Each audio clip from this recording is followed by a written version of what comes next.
السلام عليكم ورحمة الله.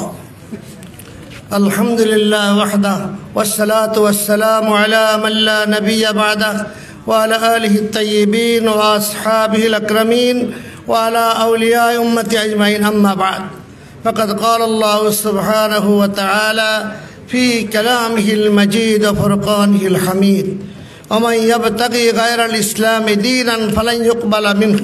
صدق الله المولانا العظيم، صدق رسوله النبي الحبيب الكريم. إن الله وملائكته يصلون على النبي يا أيها الذين آمنوا صلوا عليه وسلموا تسليما. اللهم صل على سيدنا مولانا محمد صلى الله عليه وعلى آله وأصحابه وبارك وسلم. সম্মানিত সভাপতি, মাননীয় উদ্বোধক, মাশায়েখ এজাম, উলামায়ে কেরাম, বাংলাদেশের বর্তমান সরকারের উপদেষ্টা এবং উপস্থিত আমার আহলে সুন্নাত ওয়াল জামাতের ভাইয়েরা, আমার বিষয় দেওয়া হয়েছে উপনিবেশবাদ এবং পাক ভারত উপমহাদেশে সুফি এবং তাসাউফপন্থীদের অবদান। আমি প্রথমেই একটু দৃষ্টি আকর্ষণ করতে চাই, সুফি কারা, এই জিনিসটা আমাদের ক্লিয়ার হওয়া দরকার। তাসাউফ বলতে কি বোঝা, খুব সংক্ষেপে বলবো, সময় যেতে কম। তাসাউফ শব্দ লিখতে তা সাদ ওয়াফা, চারটি অক্ষর। তার দ্বারা তওবা, ব্যক্তিগত তওবা, পারিবারিক তওবা, সামাজিক তওবা, রাষ্ট্রীয় তওবার মধ্যে শামিল। কোথায় কোথায় অন্যায় হয়েছে, কোথায় অন্যায় চলছে, সব কিছু থেকে তওবা করে একজন মানুষ পুত পবিত্র হলে তিনি সুফি। সাদ সাফা, তার চলনে বলনে উঠা বসায় সব কাজে পুত পবিত্র থাকবে। তাকে মানুষ দেখলে ইজারু জুকের আল্লাহ, দেখলেই আল্লাহ কথা স্মরণ হবে। ওয়াতে বেলায়াত, সুফি অর্থ হলো খানকায় বসে আমি শুধু জিকির করবো। হ্যাঁ, জিকির লাগবে, তরিকতের সবক লাগবে। মুজদাল বিসানি রহমতুল্লাহ আলাইহির মতো আকবরের 54 বছর রাজত্বের বিরুদ্ধে সংগ্রামে নামতে হবে, এর নাম হলো সুফি। ফাতে ফানা, ফানাফিল্লা, বাকাবিল্লা, বাকাউল বাকা, আবদিয়াতের মাকাম, যেটা কোরআন শরীফে আসছে, ফানা হতে হবে আল্লাহর দ্বীনের জন্য। আমাদের এই বাংলাদেশে বা এই পাক ভারত উপমহাদেশে যারা এসেছেন আহলে তাসাউফ বা আল্লাহর ওলিরা, তাদের জীবন যদি আমরা পর্যালোচনা করি, তারা একদিকে খানকার পীর, আপনি ময়দানের বীর ছিলেন। শাহজালালের কথা আপনি চিন্তা করেন, শাহজালাল কোনো অস্ত্র নিয়ে দেশে আসেন নাই, আসছেন আল্লাহর ওলি বেলায়েত নিয়ে।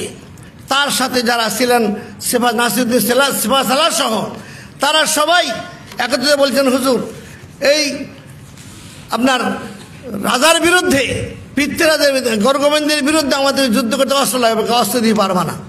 কারণ এরা 3টা অস্ত্র ব্যবহার করে। একটা হলো ওয়াসওয়াসা, ষড়যন্ত্র, একটা হলো জাদু, আর একটা হলো সম্মুখ যুদ্ধ। এরা কখন কোনটা চালাবে তোমরা জানো না। ইতিহাস সাক্ষ্য, সুরমা নদীর পাড়ে যাওয়ার পরেই আপনার ওরা সব নৌকাগুলো ওই পাড়ে নিয়ে গেল। ওই পাড় থেকে জাদুর হুলকা যখন আসতে থাকলো, সিপাহসালার বললেন, হযরত এখন কি করব, এখন তো আগুনের বিরুদ্ধে কোনো অস্ত্র চলে না। বললো না, তার বিরুদ্ধে অস্ত্র আছে, পাহাড়ের ওই পাশে যাও, অজু করে মদিনাওয়ালার দিকে মোতাবাজ্জহ হও, এবং যারা আসসালাতু ওয়াসসালামু আলাইকা ইয়া রাসূলুল্লাহ বলে ডাক দিলে হুজুরের চেহারা দেখবে, তাদেরকে সামনে আনো। তারপরে আপনার 360 জনের মধ্যে 265 জন পাওয়া গেল যারা সালাম দিল হুজুর পাকে দেখে। তখন মদিনা থেকে নির্দেশ হলো, পাথরের টুকরা নিয়ে আসসালাতু ওয়াসসালামু ইয়া রাসূলুল্লাহ বলে আগুনের মধ্যে মারো। মারা শুরু হলো, আগুন নিভতে লাগলো। এই ছিল তাদের আধ্যাত্মিক পাওয়ার। আজকে সুফিকাররা যারা আছে সবাইকে সম্মান রাখি বলবো, সারা দেশে সফর করি, ভারতেও বহু জায়গায় সফর করেছি, সেই যে স্পিরিটটা আজকে আমরা হারিয়ে ফেলছি অনেকাংশে, সেটা ফিরিয়ে আনতে হবে। আপনার আল্লামা নাসাবি রহমত সরে আকায়েদ নাসাব আল্লাহ তাফতাজানি লিখতেছেন, আল ওয়ালি ওয়াল আরব বিল্লাহি তাআলা বিআসমাইহি ওয়া সিফাতিহি আলা আসমাই ইউমকিনুল মাওয়াজ ওয়াল তাআত আল মুস্তান বিল মাআসি আল মুরিদান ইয়ানহামাক ফিল লাযাত ওয়াশ শাহওয়াত। আকায়েদ নাসাব পড়ে দেখেন, সেখানে হলো আর ওলি কারা, ওলি হলো আল্লাহর আসমা এবং সিফাত সম্পর্কে পূর্ণাঙ্গ ধারণা থাকতে হবে যতটুকু সম্ভব, এবং ইবাদতের প্রতি তার মুওয়াজাবাত কন্টিনিউটি থাকতে হবে, এবং আল মুতামিল মাসি কোনো অবস্থাতেই নিজে অন্যায় করবে না, অন্যকে প্রশ্রয় দিবে না, তিনি হলেন ওলি। তো এই জন্য আমি যে কথা বলতে চাই, আজকে বহু উলামায়ে কেরাম মাশায়েখ কেরাম এখানে আসেন। আমাদের দেশে 40 লক্ষ আলেম, আমাদের দেশে 1,65,000 খানকা, আমাদের দেশে 4 লক্ষাধিক মসজিদ, আমাদের দেশে উলামায়ে কেরাম যারা ওয়াজ করেন তাদের সংখ্যা প্রায় লাখখানিক, আমাদের দেশে মাদ্রাসা লক্ষাধিকের উপরে, আমাদের এই দেশে 20টা ইজতেমা হয়, আমাদের এই দেশে আজান মাহে রমজানে আপনার তারাবির জন্য মসজিদ হিড়িক পড়ে, তারপরে এখানে অন্যায় চলছে কেন? এই দেশে এত অন্যায় কেন? কারণ হলো আমরা বিচ্ছিন্ন। সমস্ত সুফি ঘরানার যারা মাশায়েখ আছেন তারা যদি মিনিমাম আপনার খানকা আপনি চলুক, অসুবিধা নাই, কিন্তু আল্লাহর দ্বীনকে প্রতিষ্ঠিত রাখার জন্য এই জমিনে যে সমস্ত আবর্জনা আছে এগুলো দূর করার জন্য ঐক্যবদ্ধ হওয়ার বিকল্প নাই। তারপরে আরেকটা জিনিস, সেটা হলো আমাদের এই দেশের উলামায়ে কেরাম অতীতে যারা আছেন, আমাদের উস্তাদরা যারা আছেন, তাদের উস্তাদ যারা ছিলেন তারা ইতিহাস আলোচনা করতেন। মাল্লাম ইয়াই তারিখ ফি সাদরিহি লাম ইয়াদখুলু বালাইহি মিমরিহি, যেজন ইতিহাস বক্ষে করে না ধারণ, জীবনের মিষ্টতিত্ব বুঝিবে কেমন? আজকে ইতিহাস পর্যন্ত চলে গেছে। শাহজালার জীবনে আমাদের মানুষ নাম শুনে জানে না, খান জাহানের জীবনে জানে না, শাহ সুলতান রুমি নেত্রকোনা শুয়ে আছেন মদনপুরে, বড় পীর আব্দুল কাদের জানেন না, আগে তিনি এদেশে ইসলাম প্রচার করেছেন। এত পুরানো ঐতিহ্য আমাদের। সাহাবায়ে কেরাম এদেশে আসছেন, তবে তাবিঈনে কেরাম থেকে শুরু হয়েছে যাত্রা। আমাদের শাহজালালের ইতিহাস, শাহ মিরান ইতিহাস, কল্লা শহীদ আপনি দেখেন আপনার ব্রাহ্মণবাড়িয়া এলাকায়, সেখানে কল্লা শহীদ কেন তার নাম? যুদ্ধ করতে করতে করতে কাফেররা কি করলো, হিন্দুরা তার মাথা জবাই করে দিল, জবাই করে তার আপনার আমার বন্ধু ওসিউর রহমান সাহেব আসলেন, আলহামদুলিল্লাহ।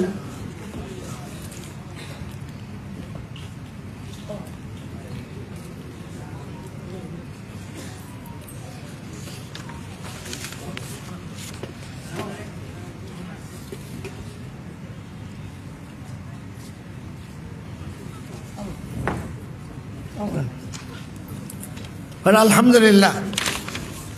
আমি খুব সংক্ষেপে বলতে চাই যে আজকে কল্লা শহীদ আমরা নাম শুনি, আমাদের প্রধানমন্ত্রী তো জানে না কেন কল্লা শহীদ।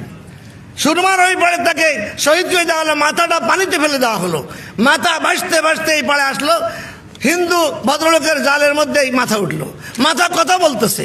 তখন উনি মনে করলেন যে পুরো লাশ বোধে আছে, পুরো শরীর আছে, দেখে যে না, টান দিতে পারে মাথাটা উঠছে।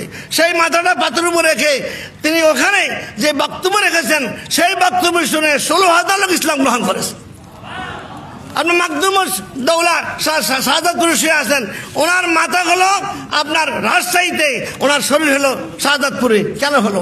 শাহাতুর কানে কথা বলেন, ওনার মাথা হলো শেরপুর আলিয়া মাদ্রাসায়, ওনার 9 মাইল দূরে ওনার শরীরটা। যুদ্ধ করতে করতে বাতিলের বিরুদ্ধে নিজের জীবনটা বিলিয়ে দিয়েছেন। আমরা কিন্তু সেই মানসিকতা তৈরি হতে পারি নাই। এই জন্য আমাদের এই দেশে পরবর্তী যারা আসলেন, সুফি ফাতে আলী ওয়াইসি রহমতুল্লাহ আলাইহি যে রসুল প্রেমের বারতা তিনি আসলেন, ঘরে ঘরে আজকে তার খোলাফা এবং তার শাখাগুলো সারা দুনিয়ায় রসুল প্রেমের যে জোয়ার সৃষ্টি করলেন, সেটাও আমরা আজকে ধরে রাখতে পারছি না।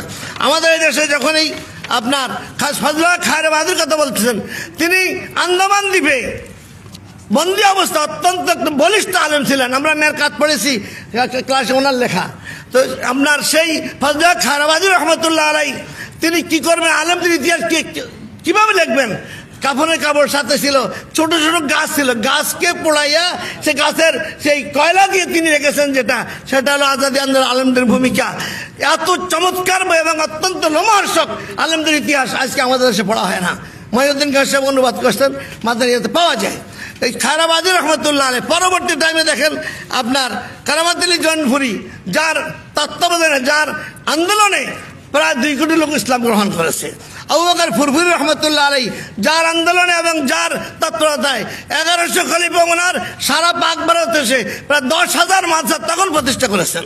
নাসারউদ্দিন শশিরা দরবার শরীফে যিনি পূর্ববর্তী খলিফা, তিনি এদেশে বিরাট অবদান রেখেছেন। আজকে সিরি, আমরা সিরির থেকে আমাদের আমার সামনে সিরি ছিল, মোহাম্মদ আনছেন ওনাদের আন্দোলনে। আমাদের আপনার শাহজালালের যেই আপনার এলাকা, সিলেট এলাকা, যখন ব্রিটিশরা ভাগ করে এটাকে আপনার ইন্ডিয়ার মধ্যে দিয়ে দিচ্ছে, ভারতের মধ্যে দিয়েছে। মাওলানা আপনার ভাসানী রহমতুল্লাহ আলাই এবং শহীদ আবু জাফর সাল্লাহ রহমতুল্লাহ সহ একটা হুঙ্কার দিয়ে তারা সেখানে মিছিল নিয়ে গেলেন। মাওলানা ভাসানী আন্দোলনের সময় কৃষকেরা খন্তা কুড়াল যা ছিল তারই ময়দানে নেমেছে, যার বলে শাহজালালকে আমরা পেয়েছি। এই ইতিহাস আমাদের এখন চর্চা হয় না, আমাদের নতুন প্রজন্ম জানে না। সাহেব কেবলা ফুলতলির কারণে আজকে সিলেট এলাকায় কোরআনের জোয়ার বয়ে যাচ্ছে। শ্রীকৃষ্ণ রহমতুল্লাহ না আসলে চট্টগ্রামে জামে আহমদিয়া না হতো, এবং সেখানে যে এলিমের এবং আমল এবং রসুল প্রেমের যে বারতা আজকে চলছে তা হতো না। মুদ্রা কথা হলো এই যে আমরা যারা আজকে বাংলাদেশে বাস করছি, আমাদের এখানে সবসময় একটা অসুল ছিল।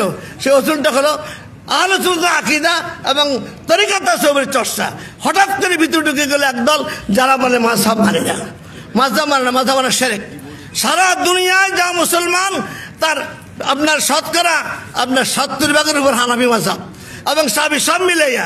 মাযহাবের বাইরে অল্প কিছু লোক আছে, কিন্তু এখন মাযহাব শিরক যদি বলা হয় সমস্ত মুসলমান শিরক বলা হচ্ছে। আর আমরা সুফিরা ঘরে বসে আছি, হে বললো আমার কি, কিন্তু আপনি যে কয়েকদিন পরে বাইরে তো পারবেন না, এই চিন্তা তো নাই।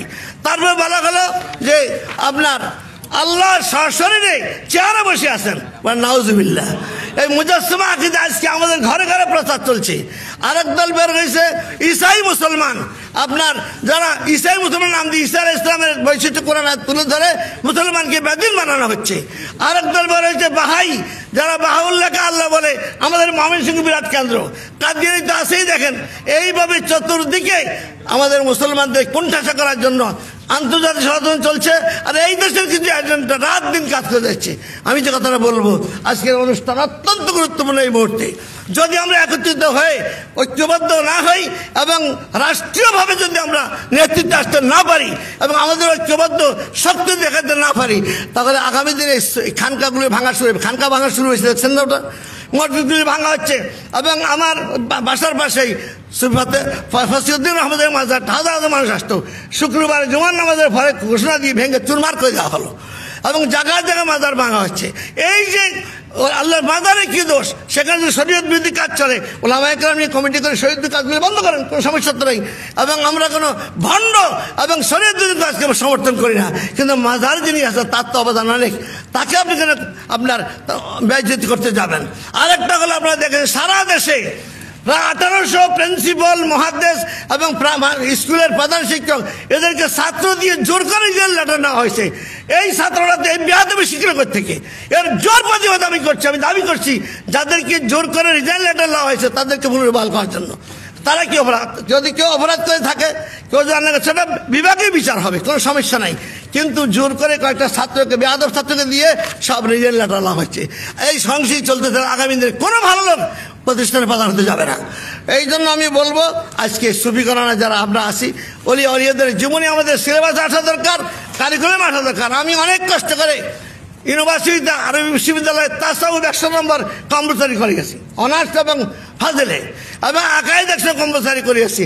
এই আকাইদ এবং তাসাউফগুলোকে ধরে রাখার জন্য যারা ওলামায়ে কেরাম অনুরোধ করবো, এই সিলেবাসটাকে নিয়ে আপনার বই লিখে দেন। বই নেই ছেলেরা, তখন ওদের বই পড়ে যারা এর বিরোধী, ওরা কোনো বানায় নেয়। এই জন্য আপনারা এই সিলেবাসটা নিয়ে বই লেখা দরকার, না লেখলে আগামী প্রজন্ম শিখবে না।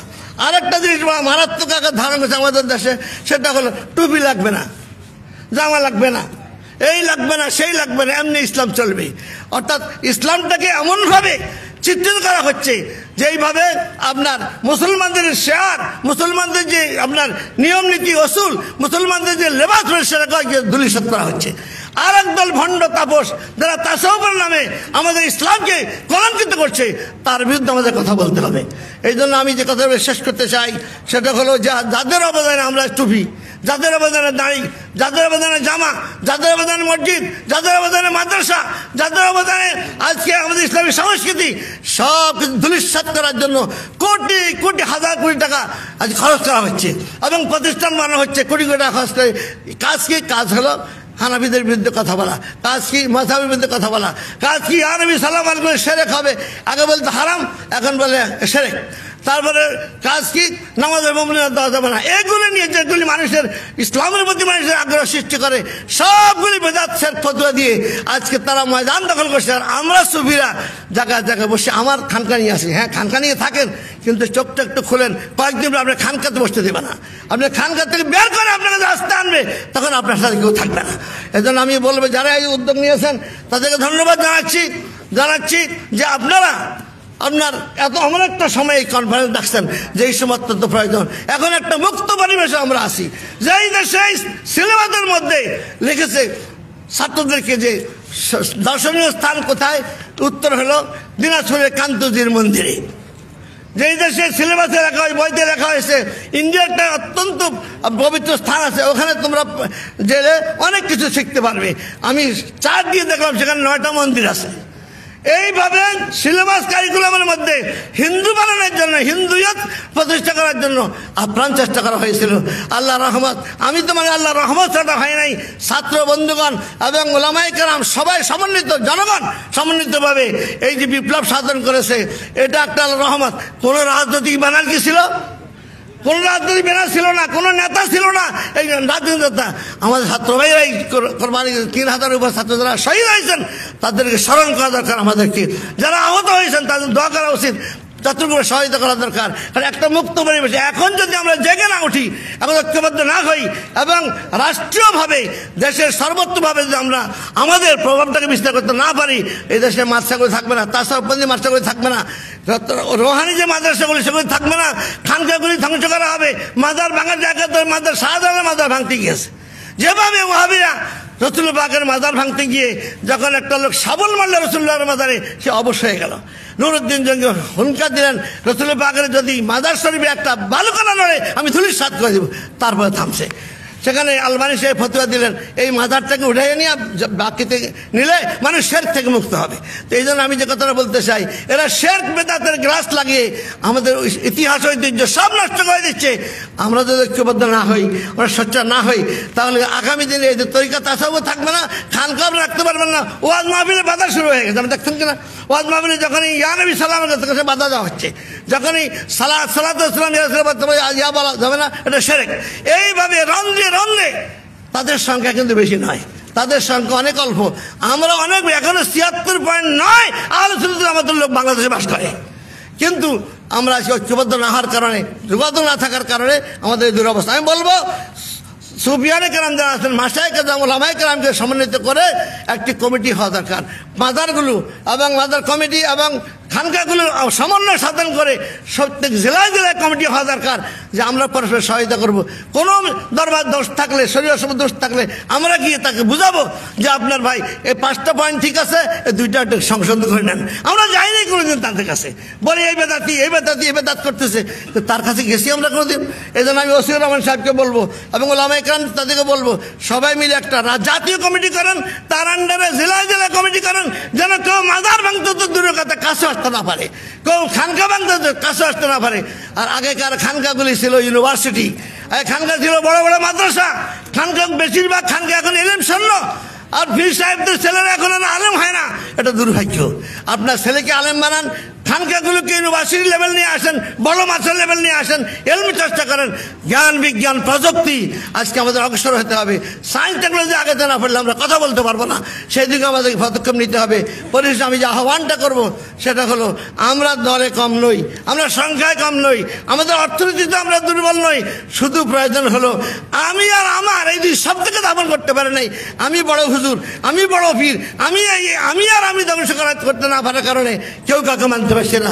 আল্লাহর রাস্তে মাহে রমজানকে সামনে বলতেছি, আমি আর আমারকে ধ্বংস করার জন্য রোজা আসছে, সেই রোজার মাসকে সামনে বলবো আমরা সবাই একটু বিনয়ী হই, আমরা সবাইকে মেনে নেই, সবাইকে ভাই হিসেবে গ্রহণ করি, তার দোষ থাকলে আদর করে যত্ন করে তাকে ভালোভাবে বলে তার সংশোধন করি, পরস্পরের ফতুয়া না দেই। আর জামাতের লোক একজন রাজনীতির কথা বলবেন কেন? যারা সুন্নি নন তারা কিন্তু যত অন্যায় করে বিরুদ্ধে ফতুয়া দেয় না। আমরা কিন্তু ফেসবুক ফাইলে একটা লেখা মন্তব্য করে দিলাম, এমন যেন না হয়। আমরা সবাই মিলে, যুবক যারা আছেন, ছাত্র যারা আছেন, এই সমন্বয়ক যারা আছে, সবাইকে বলবো আমরা মুসলমানের দেশ, শাহজালালের এই দেশ, খানদানের এই দেশ, সর্বত্র সৃষ্টির এই দেশ, ইতিহাস যদি বলে অনেক সময় লাগবে। এদের ইতিহাসকে আবার পুনরুদ্ধারণ করতে হবে। খানকায় খানকায়, আপনার সে পাড়ায় পাড়ায়, মাদ্রাসায় মাদ্রাসায় আমরা যখন ফাতিহা দেওয়ার কথা বলি তখন মাদ্রাসা বন্ধ থাকে, বাস হুজুরে ঘুমায়। কেন? গাউসে পাকের জীবনী কি আলোচনা হতে পারে না? তার জীবনী ছাত্রদের সামনে তুলে ধরতে পারি না? আমরা এইভাবে যদি সবগুলো অনুষ্ঠান করতে পারি এবং আল্লাহর ওলিদের সেই ঐতিহ্য, একদিকে তারা খানকার পীর, ময়দানের বীর, যারা ময়দানে জিহাদ করে শহীদ হয়েছেন, তাদের পদাঙ্ক অনুসরণ করতে না পারলে আমাদের অস্তিত্ব বিপন্ন হবে। আল্লাহ তাআলা আমাদের তৌফিক দান করুক। আমরা যেন অন্ততপক্ষে ইসলামের মৌলিক দিকগুলো ঠিক রেখে, আমরা যেন আমাদের ঐতিহ্যকে ঠিক রেখে আল্লাহর ওলিদের পদাঙ্ক অনুসরণ করে আমরা আগামীতে এগিয়ে আসতে পারি, সেই তৌফিক আল্লাহ দান করুক। আমা তৌফিক ইল্লা বিল্লাহ। আসসালামু আলাইকুম।